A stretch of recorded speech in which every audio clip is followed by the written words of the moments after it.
جدل واسع على مواقع التواصل الاجتماعي بعد تتويج إلياس المالكي بلقب أفضل مؤثر في المغرب. قبل الخوض في التفاصيل، المرجو الاشتراك في القناة وتفعيل الجرس ليصلكم جديد الأخبار العالمية والمحلية.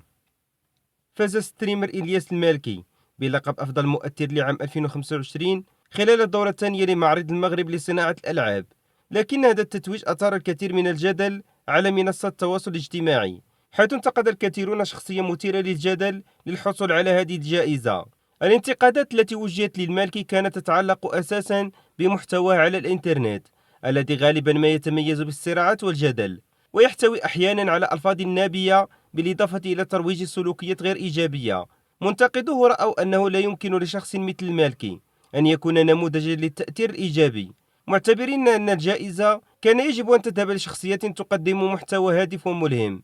ولم يقتصر الجدل على التتويج فقط، بل امتد أيضا إلى الجهة المنظمة للمؤتمر، إذ اعتبر البعض أن الجائزة كانت جزءا من استراتيجية لجذب الانتباه على حساب محتوى مثير للجدل. وكان اختيار المغنية ريم فكري لتسليم الجائزة بمثابة عامل آخر فاقم الجدل، خصوصا في ظل الأقاويل حول علاقة تجمعها بالمالكي، مما ساهم في تكثيف الاتهامات بأن الحدث يهدف إلى استغلال الشائعات لجذب الأنظار. في ظل هذا الجدل، تفاعل الناشط الجمعوي أمير إمنير المعروف بلقب فيسبوك حر مع الموضوع عبر صفحته على وسائل التواصل الاجتماعي، وطرح تساؤلا يقول فيه: كيفاش بلان أحسن مؤثر وشنا هما المعايير؟